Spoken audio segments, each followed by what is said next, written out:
Hello, welcome everybody. We're just going to give it a minute or two more just for people to join. I'm Dale Dasker. I'll be presenting.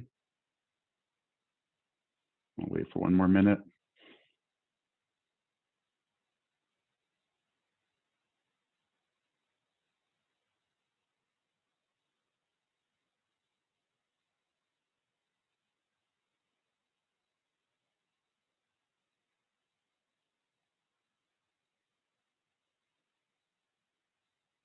Okay, I think we've got people, whoever's going to join has joined. So I guess I'll get started now. So I'll introduce myself. I'm Dale Dasker. I'm a MySQL Solutions Engineer. I'm on the MySQL group. I'll be presenting today. I'll be covering MySQL Operator for Kubernetes. I have Nicholas DeRico as another Solutions Engineer on my team. He's covering the Q&A. So any questions you have, just post them in the Q&A. Nicholas will cover it. We're going to walk through it's a pretty brief overview of the operator. And then towards the end, I have steps on how to use it. I'm going to show you a demo of how we're using it. Okay, so here we go. So we're going to cover InnoDB Cluster, Kubernetes Operator, and then the Kubernetes Overview, just a quick overview. I'm sure most people know more about it than I do right now. And then the Kubernetes Operator for MySQL. So before we start on the functionality, I always like to explain the why. How do we get where we're at? So why are we here? So what we're here at is our customers have been using MySQL for years now, and they always want some form of high availability. They want their systems to be up, the full software stack, whether it be MySQL app, whatever pieces of it, web browsers, need to be up 24/7, 365. So with that said, what we do is we look at, for high availability, how to reduce or eliminate downtime. It's pretty obvious. So if you want to keep it up 24/7, you got to reduce or eliminate downtime. So what is that downtime? We've looked at studies from Gartner years ago that was showing, and they analyzed and they said, okay, about 80% of the downtime is people and processes. So people, setting up systems, maybe breaking them by mistake. I've had all sorts of interesting stories from customers. I've been with the MySQL team a little bit over 10 years now. So I've seen thousands of deployments, and it definitely comes down to a lot of it is how people set things up and how they run them. And what that does is that has a negative impact on your system. If your system is down, there's true costs associated with it. So Gartner again found, the total hour iTunes down cost Apple about $25 million in lost revenue.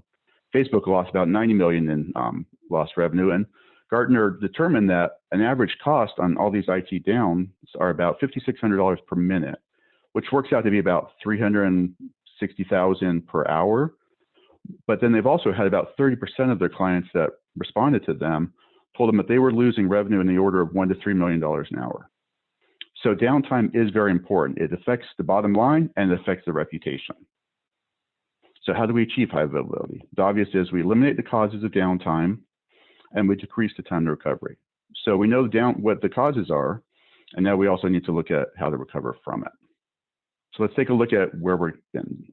If we do the Wayback Machine and go back to MySQL, 20 years ago, the DBAs and sysadmins of days past, they would get a software stack and they're doing web servers and like, okay, I need to go keep it running 24/7, and they're like, oh, MySQL has replication built into it. So early on, the focus wasn't always set on eliminating the causes of it, but it was time to recovery. So the goal of early MySQL replication was time to recovery and how fast you can get those systems back online. So source replication was built in MySQL from the start. Basically, data goes into the source, gets copied over asynchronously to the replica. The issue, though, is there's a lot of human factor in this, right? So there's a lot of tooling around it. A lot of people write a lot of scripts to make sure it works properly. They do a lot of extra stuff on the side to make it work. And sometimes it works, but a lot of times they couldn't account for everything. And also, if the person leaves, you're trying to figure out what the system was, and systems can become very fragile. I saw a customer where once they restarted servers, it started just not working. It broke everything because most of what their previous DBA had done was in memory. He never recorded any of it to disk or stored any information. And then the other issue is when you recover data, how do you know that it's guaranteed to be the same, right? So there was a lot of human interaction making sure that those replicas, no one wrote to them or accidentally wrote to them, and that they were all up to date and kept steady. So that was the basic, what we introduced, decades ago. What's been in MySQL, part of what's made MySQL really popular. And so what people, as we've evolved in MySQL development and replication, the goal has always been, like I said, DBAs felt they could do a faster time recovery. So what they started doing was source. You could hear active standby, master, you'd hear it in a lot of different terms for it. But what it basically meant was both of your servers were up and running all the time. So the replication was still asynchronous, so you never guaranteed that it was always on the other server.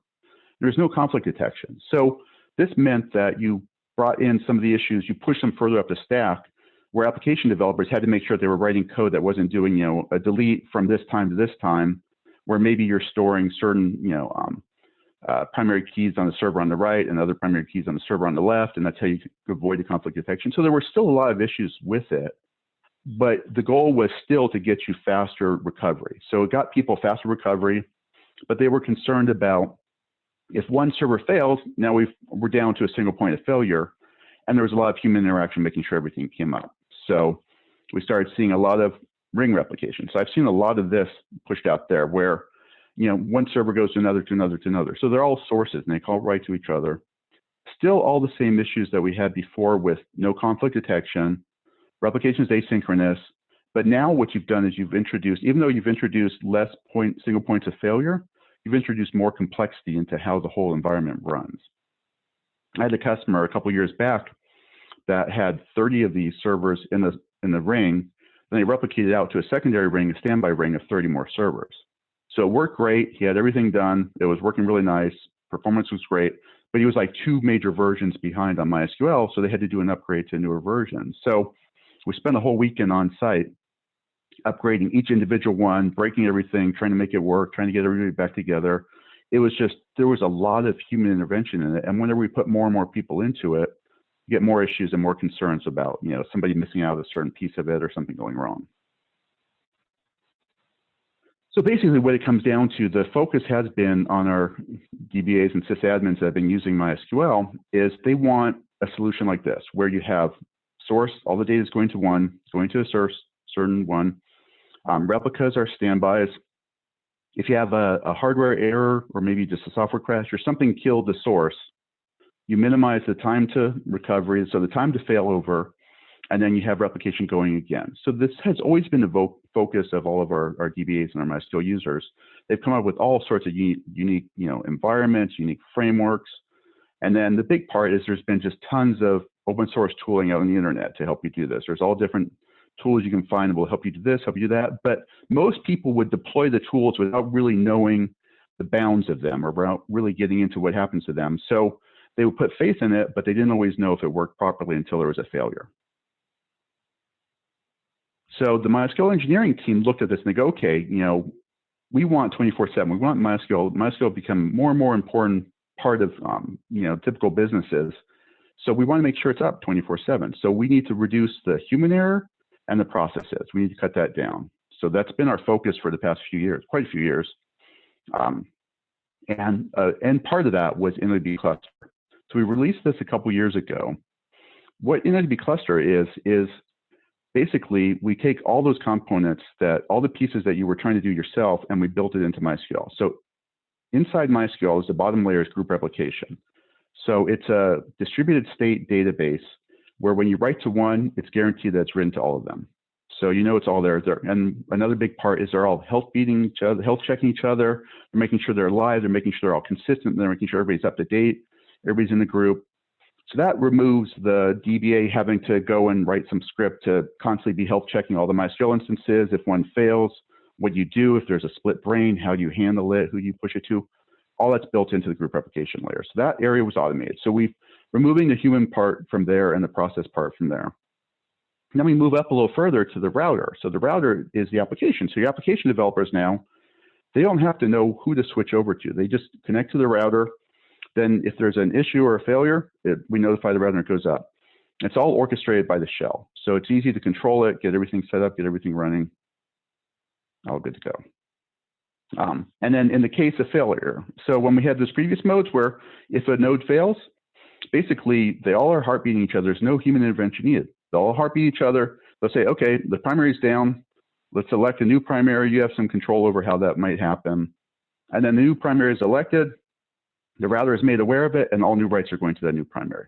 That's all done without human intervention. So there's no need to do it. It just can happen. You can be, your Black Friday event or your Cyber Monday. Everything can just be going along, and everything's switched over. You'll be notified. Then you can look into what's going on. You can look at the node that died, see what happened to it, interact with it, say, do I need to fix it? Or you just add it back to the group. And what happens is the node will come back into the group and say, hey, I left the group. And they'll go, okay, yeah, we knew that. We saw that. And they'll say, okay, I left it at this day and time. And they'll go, yep, okay. They'll say, from that point forward, here's all the transactions you missed. So all that's automatic. All behind the scenes, they'll say either if you have just a small amount of transactions, they'll pass that, or they'll do a full clone of a server to it to make sure catch up. But it's all done behind the scenes within MySQL itself. It's all done there. Once he's all brought up online, it adds to the group, and it's just an operating member of the group as well. So what we did was we did as much as we can to remove the processes and the human aspects out of this. We notify you because we don't want to make sure that there's a point where things just start flopping around. They may be switching from one server to the next. So we'll notify you. We'll put different modes in you can put it to. So you have a lot of control over how you set it, but once it's running, it's running.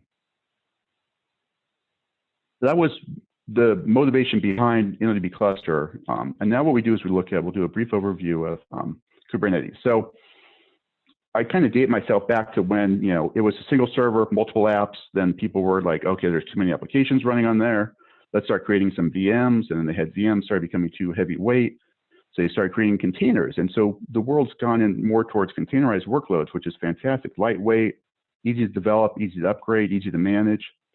But what happens is nobody runs by themselves. It's not like just one container and your whole application is good. What you need is you need to kind of coordinate all the different components of your software stack. That's where an operator comes in. So the operator will do what you would like to do. It'll manage the deployment of it. It'll do the health checks. It'll do backups or stores. It'll do self-healing. It'll expand. It'll grow. It'll do whatever you need to do to control those. And it's trying to make it, again, to get back to that start of, let's get the human factor out of it, and let's try to automate as much of it as we can, but still giving us the control over how we want it automated. So the operator, it's a perfect pairing for MySQL InnoDB Cluster. Basically, we have all the plugs and pieces in the cluster through the shell to control these things, how to add servers to it, deploy them, remove them, self-healing, it's all built into it. So it's a perfect fit for the Kubernetes operator. So I'll take a breath. And then now if we just look at some of the components of it, okay, so the core of the Kubernetes is a pod. I love this analogy. The pod is like a molecule. So you can say it's like H2O, right? It's like water. So the pod is the H2O, and then inside there are the containers. You can have multiple containers per pod. So we can have like 2 H containers. Those could be 2 MySQL instances, and then 1 O, which could be a router. And also within there, we can have sidecars, and we use those to kind of just manage the pod. So we'll have, I'll show you a diagram coming up, but we'll have MySQL running, and then we'll have sidecars in there inside those containers to try to make sure it's running properly. Deployments, that's a desired state you want to get it to, basically. So, you deploy a cluster, you want it to be up and running, you want it to have this number of nodes, you want it to be going. But the big thing about that is when you deploy it, it's not always specified how you're going to get there. It's just specified where you want to be. So most of the deployments are stateless. Like your application doesn't care, what state it got you to be there, but it just needs to know that you need to have 3 containers of your, application running to make sure you can serve the load balancer.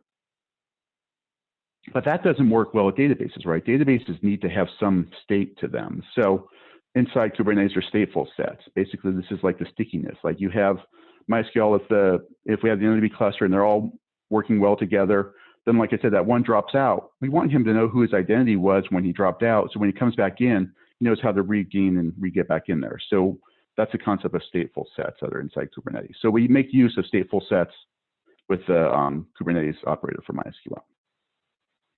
And service, that's pretty much the easiest part, right? It's like what you present to the outside world, right? So what IP address and port are you providing over what service in the application just connect to that? So behind the scenes, you bundle all this, basically put it together and just present it to the outside world as here's, the IP address and the port, and everything else is managed below it and runs all smoothly. So let's look at the operator for MySQL operator for Kubernetes. The goals of this, and this is what's very important, and what I really like and what I've been testing and breaking it as much as I could or trying to break it, is no data loss. You write to the MySQL instance, if it's committed, it's guaranteed it's going to be saved across all the nodes. If a member fails, behind the scenes, new members are elected, everything's handled. If a node falls off, comes back in, everything's handled within inside there. Flow control, consistency, everything's handled within the MySQL cluster itself. If you need to scale, you can add more nodes and just start scaling. I'm going to show you an example.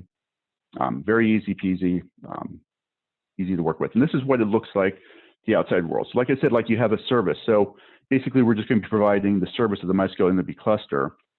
And then your application will come in through a load balancer, pick one of the routers. They'll connect to any of the nodes inside the cluster itself. Writes are the solid red. That goes down to the primary. Reads can be sent to all of the replicas or the secondaries inside the cluster. Simple, straightforward environment. We present the service to the outside world.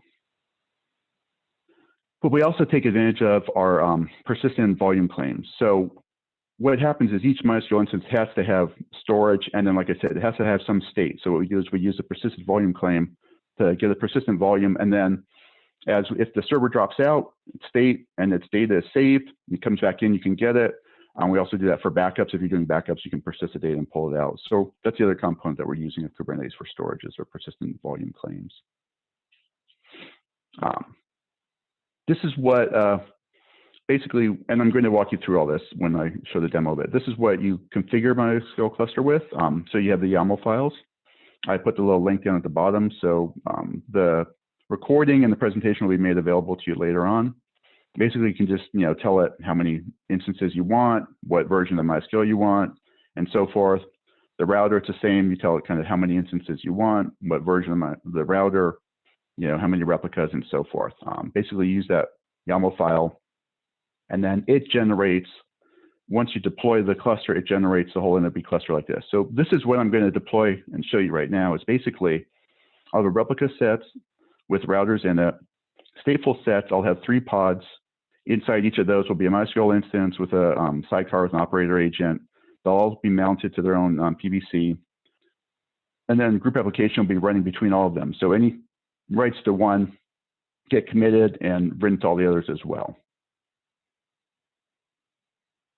MySQL is provided as a container. We have 2 versions of MySQL. We have Community Edition and Enterprise Edition, Commercial Edition. So you can download the Community Edition of the MySQL containers from the Docker Hub, or you can download the Commercial Edition from Oracle itself. So you can get each of those, and it's containers. MySQL has been containerized for a while now. We have containers for the server and for the router. The MySQL Operator for Kubernetes is right now it's in beta form, so it'll be coming out. We're hoping for sometime next year. We don't have an exact date yet, but it's getting a lot of use as beta. You can download from the GitHub repository. And the GitHub repository walks through the steps of setting it up. So we set the custom resource definition, we deploy the operator, and then we can then do create a secrets for, I'm using the kubectl. We can deploy secrets for how we want the MySQL installed with the root, user, and password, and we just start a cluster. So it's as simple as this. What I'm running on my server right now is I have Minikube, and I just have some MySQL instance or a terminal, and then I have the Minikube dashboard. So you can see there's nothing running under Minikube right now. Really simple. I just go through some of the YAMLs, deploy the credentials and the operator, and then I can see if it's deployed well. I'll give it a second. We'll make sure it's deployed when it says 1 of 1 ready, 1 of 1 ready. And then now all I have to do is set up my username and password. So I deploy, I'm just using root from all servers and as a password is password. Easy to see in the dashboard right now. I can see that my secrets have been, I've created my passwords. It's host, any host, password, and root. So that's what I set up as my user. And then now the next step, really simple. We just deploy a cluster. So when I deploy a cluster, I then can watch the creation of it. I also enjoy watching it inside the dashboard as well. So here I can see I have 1 deployment. one stateful set, one replica set. All my pods they haven't been created yet. So this will just take a couple minutes, or takes maybe a minute or so. But in the meantime, you can see what pods I'm creating. I have my cluster inside there. I'll have my cluster router replica set. Go back to what's initializing. Give us a second.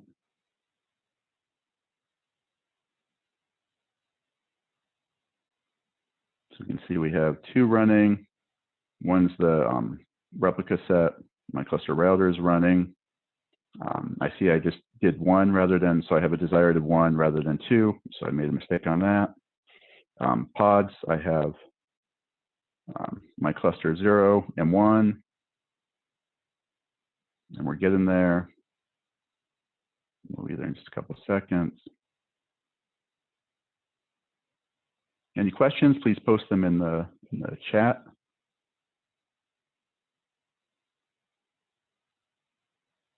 And we'll just give it a couple more seconds till the pods come up. I'm deploying my third pod. So this is my third pod of MySQL cluster. You can see I'm using MySQL Server 8.0.26. Routers 8.0.26 as well.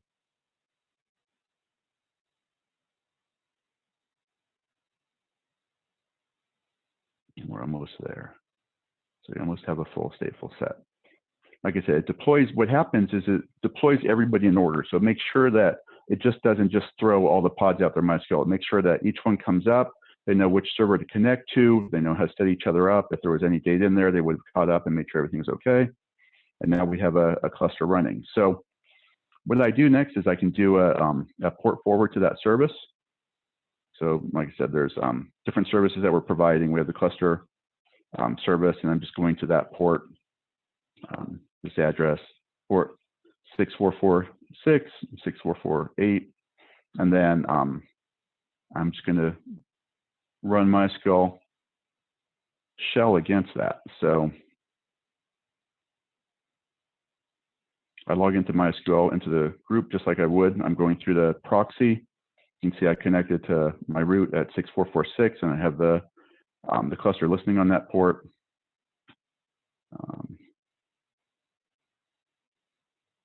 I can see who I'm connected to. One second.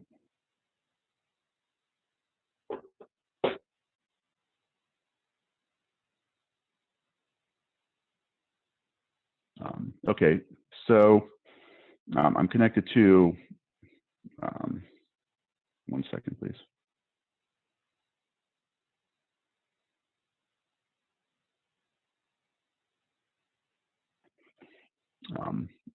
What I can do then is just create, it's a pretty simple demo, is I just want to create a database. I'm going to insert some values in it. So then if I do a select on it, I can see that my database has MySQL and foo in it. But now the fun part is what happens if you have a failure, right? So our whole problem is what we want to do is we want to make sure that the goal is, remember, is 24/7, right? So in case of an error or a failure, we switch over to the next node, no data is lost, everything's persisted. So if I kill my node, I can see, give us a second, it'll show me the node is dead. If I do a select again on the data, I'm reconnected to a different server. So instantly the router reroutes me to the next node. And then in the background, what it'll do is, this is a little bit slow in catching up, but it'll show me that one of the nodes is down, and then it'll catch up and just tell me that right now I can say I'm connected to cluster 1. So I switched to a different MySQL instance. Pretty much it was, instantaneous. The state of my system is down. It's going to bring MySQL back up. And then that's basically how we handle failures. It's like transparent. If something happens, your application programmer would just reconnect and they get going and they keep happening to it. So here's a little bit more of the steps I go through. I went through the watch. I don't need to do these right now. I set up my port forwarding to my service so I can get to it from outside of Kubernetes. But what's really fun is the auto scaling. So if I want to add more nodes to my cluster. If I realize, I see a lot of this people have, during the holiday rush, they scale up, then after that, they scale back down. Here I can just say, I'm going to edit the cluster, and I'm just going to tell it, I know it's kind of small, but I can just tell it under spec, under instances, I'm going to have 5 instances, and then I want maybe 3 instances of the router. And the second I close that, you can see my deployments have all changed, and it's like, okay, we need to catch up now. We need to change the state. So it deployed the replica set. Now it deployed for the router. It deployed 3 instances of the router now. And then for stateful sets for the cluster, it's bringing up, it still has 3 running, 1 pending, and then 5 is desired. So it's bringing up cluster 3. It's going to bring up cluster 4.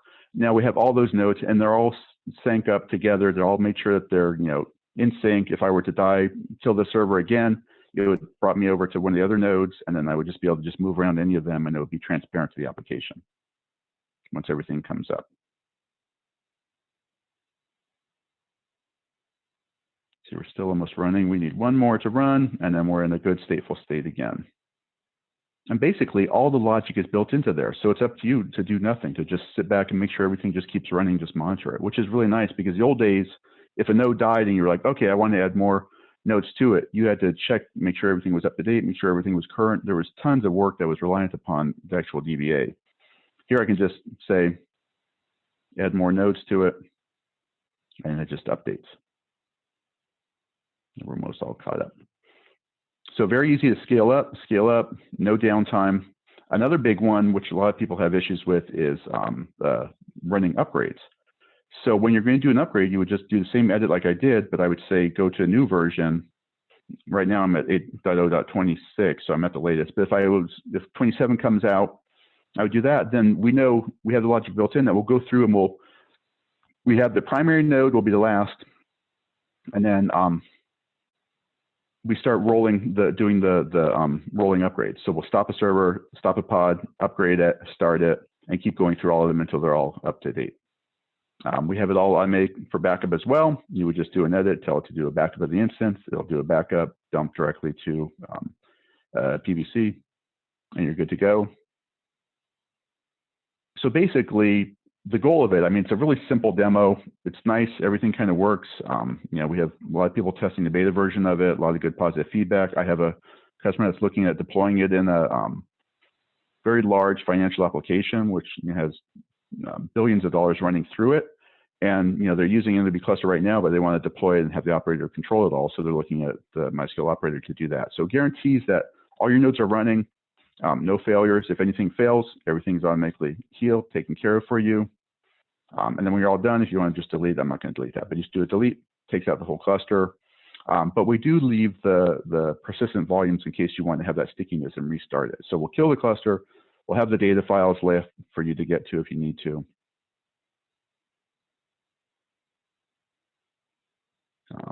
And then basically, this is our recommendation coming from the MySQL organization. So if you're looking for reducing that, the cause of errors of, human and process problems in keeping your servers up running 24/7, if you're on, a lot of people are still running on compute nodes, they're running on premise, they're running on VMs, they're running on other clouds. I have a lot of people running on EC2 or on Google Cloud, and on those, they just install InnoDB Cluster on those actual servers themselves, and then it's all managed.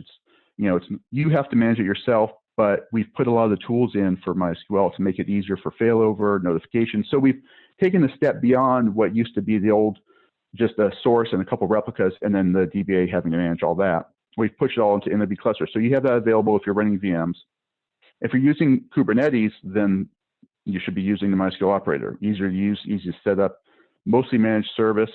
If you want to just leave it all just to MySQL, to the MySQL team, you're like, I just need to let the experts who build and support this database run it themselves. On the Oracle Public Cloud, we have a MySQL database service. So in that situation, you just click a button, it'll deploy a HA environment like this, and then you just get an endpoint and you just connect to it. Then the MySQL team does all the management of it for you. So complete automatic failover, everything's automated, and it's all run from MySQL. So these are all our recommendations of using MySQL and minimizing your downtime. The operator is designed to work greatly with InnoDB Cluster, and it deploys and uses each component of it. It's a native Kubernetes experience. You can see everything's built in. I just touched on it. We have the operators located right here on the GitHub to use, deploy. All the instructions I went through are covered down in here as well. How to install it, set it up, how to use it with Helm, and how to deploy it. Then we also have all the documentation online on how to use what different properties you have to configure it, if you're changing setups and however you want to present it, all that's deployable. And then GA should be not too far off. We can't give a commit date, but it's not too far off at all.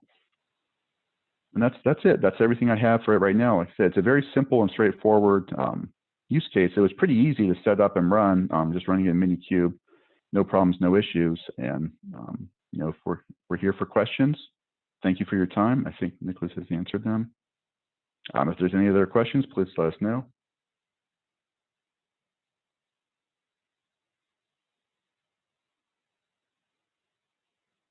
I'll just wait a couple more minutes to let you have more questions if need be.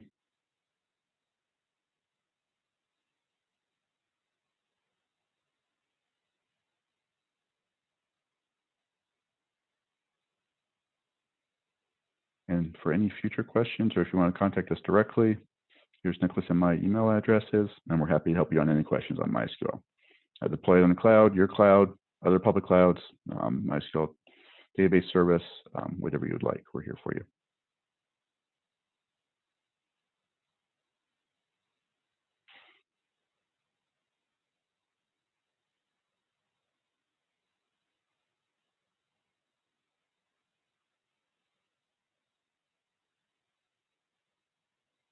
So there was a question about, I think Nicholas is going to answer, but there's a question about security management. So it comes with default security. You can set up users, passwords, just like you would with MySQL, but there's also, if you're using the Enterprise Edition, you can use the different enterprise functionality as well. So I don't know if that would answer it or what else you need to know as far as security goes. But if I didn't answer it, or if Nicholas isn't answering it, then reach out to one of us individually, and we're happy to dive into the exact details of your security question.